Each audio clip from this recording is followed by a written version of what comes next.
The Magician's Nephew is the sixth book published in C.S. Lewis's The Chronicles of Narnia series, but it serves as a prequel to the other books, revealing the origins of the magical land of Narnia and the entry of evil into this world. This story takes place in the late 19th century in London and begins with the adventures of two children, Digory and Polly Plummer. 1. Introduction and setting. Digory is a young boy who has recently moved to London with his mother, who is gravely ill. His father is away in India, and they are staying with his Aunt Letty and his uncle Andrew Ketterley, a peculiar and eccentric man who dabbles in strange experiments. Digory is lonely and anxious about his mother's health. His only friend is a neighbor girl named Polly Plummer, who is bright, adventurous, and curious. The two children quickly become friends and spend their time exploring the connected attics of the old row houses they live in. One day, while exploring, they accidentally stumble into Uncle Andrew's private study. Uncle Andrew, a sinister and unscrupulous man, reveals that he has been experimenting with magic. He possesses a set of rings, yellow and green, which he claims are capable of transporting people to other worlds. 2. The deception and the journey begins. Eager to test his theory but too cowardly to risk his own life, Uncle Andrew tricks Polly into touching one of the yellow rings. To Digory's horror, Polly vanishes instantly. Uncle Andrew smugly explains that the yellow rings transport people to another world, and the green rings are used to bring them back. He insists that Digory must now go after Polly, taking a green ring with him to bring her back. Reluctantly, and out of concern for his friend, Digory agrees to embark on this perilous journey. As soon as Digory touches the yellow ring, he finds himself in a strange, tranquil place known as the Wood Between the Worlds. This place is a serene forest filled with shallow pools, each acting as a portal to a different world. The air is filled with an eerie calmness, and the place has a dreamlike quality. Digory soon finds Polly, and they realize that they can use the rings to explore the different worlds by jumping into the pools. 3. The world of Charn and the awakening of evil. Curious about what lies beyond their world, Digory and Polly decide to explore one of the pools. They choose a pool and find themselves in a cold, dark, and desolate world called Charn. The city they arrive in is ancient, with towering, crumbling buildings and an oppressive atmosphere. The sky is dark red, and the sun is dying, casting a dim, eerie light over the ruins. The children explore a vast, decrepit palace, where they find a long hall filled with lifelike statues of kings and queens, each with a more cruel and arrogant expression than the last. At the end of the hall, they discover a bell with an inscription that dares anyone to strike it, warning of possible danger, but also suggesting that the temptation to strike it will be too great to resist. Despite Polly's protests, Digory, driven by curiosity, strikes the bell. The sound echoes through the hall, and suddenly the statues crumble to dust. At the same moment, a tall, beautiful, and terrifying woman awakens. She is Jadis, the last queen of Charn. Jadis reveals herself to be a powerful and evil sorceress who destroyed her world by speaking the deplorable word, a spell that annihilated every living being in Charn except for herself in order to win a war against her sister. Jadis's awakening spells disaster for Digory and Polly. She is determined to conquer other worlds now that her own is dead, and she seizes the opportunity to escape Charn. The children, realizing the danger they are in, try to flee back to the Wood Between the Worlds, but Jadis grabs hold of them at the last moment, transporting herself with them. 4. Chaos in London. The group arrives back in London, and Jadis is fascinated by this new world, which she sees as ripe for conquest. She immediately begins to create chaos, using her immense strength and magical abilities to dominate those around her. She declares herself queen of this new world and plans to enslave everyone. Jadis's actions cause panic in the streets of London. She overturns carriages, breaks into shops, and generally terrorizes the citizens. Uncle Andrew, who had imagined he could control Jadis, is quickly cowed by her power and realizes he has unleashed a force far beyond his control.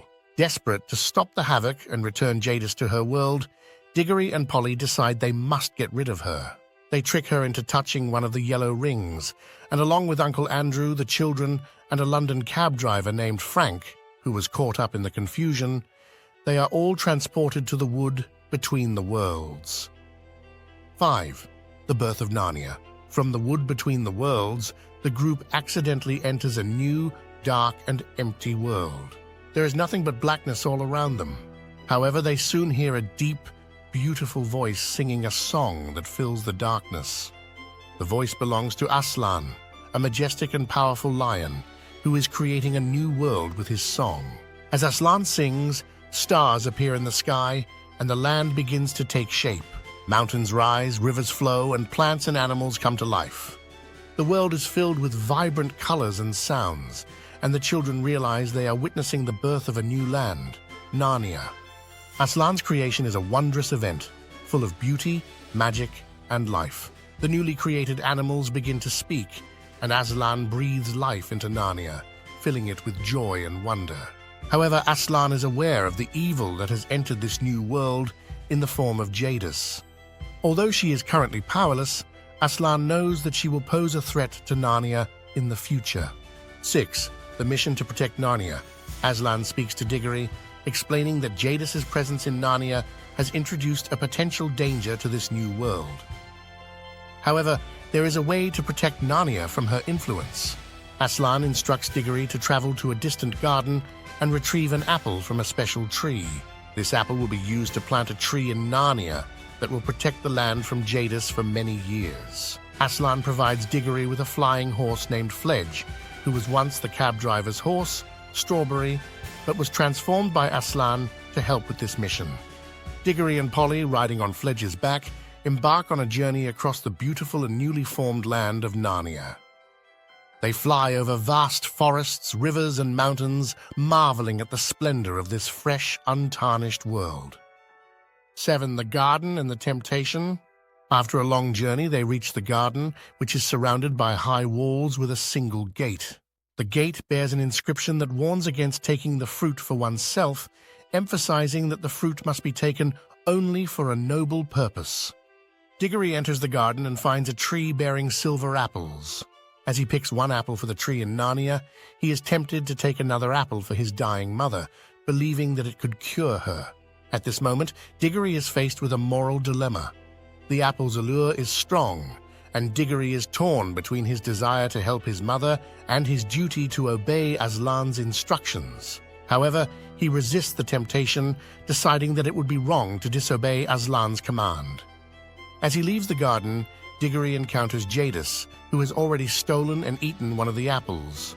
She mocks Digory, tempting him further by telling him that the apple would grant him immortality and that he could take it back to his world to cure his mother. However, Digory realizes that taking the apple for himself would be selfish and would bring ruin to both Narnia and his world. He decides to stick to his mission and returns to Aslan with the apple. 8. The planting of the tree and return to London. Back in Narnia, Digory plants the apple in the ground as instructed by Aslan. The tree grows rapidly, and its presence ensures that Narnia will be protected from Jadis's evil influence for many years. Aslan commends Digory for his bravery and obedience, and as a reward, he allows Digory to take an apple from the new tree to cure his mother. Before Digory and Polly return to their world, Aslan explains that while the tree will protect Narnia for a time, evil will eventually return in the form of the White Witch, who is, in fact, Jadis. Aslan's words foreshadow the events of the Lion, the Witch, and the Wardrobe, where the White Witch's tyranny is central to the plot. When Digory and Polly return to London, Digory gives the apple to his mother, who eats it and is miraculously healed. Her health is fully restored, and Digory's family is overjoyed. Digory buries the core of the apple in his garden, along with the magical rings, to prevent them from causing any further trouble. In time, a tree grows from the buried apple core, and when it eventually falls, Digory uses its wood to build a wardrobe. This wardrobe later becomes the magical portal to Narnia in The Lion, the Witch, and the Wardrobe. 9. Conclusion and Legacy. The magician's nephew concludes with Digory and Polly reflecting on their incredible adventure. They have witnessed the birth of a new world and have played a crucial role in its history. Digory's mother recovers, and the evil Jadis is confined to the distant north of Narnia, where she will eventually return as the White Witch. The story ends with a sense of wonder and the promise of future adventures in the magical land of Narnia. The creation of Narnia by Aslan, the moral choices faced by the characters, and the origins of key elements in the Narnia series are central themes that enrich the lore of this beloved fantasy world. Through their journey, Digory and Polly not only experience the wonders of new worlds, but also learn important lessons about responsibility, temptation, and the consequences of their actions. Well, that does it for our summary of The Magician's Nephew. We hope you enjoy watching. Make sure to like, share, comment, and subscribe for more content for the soul. Take care, and God bless.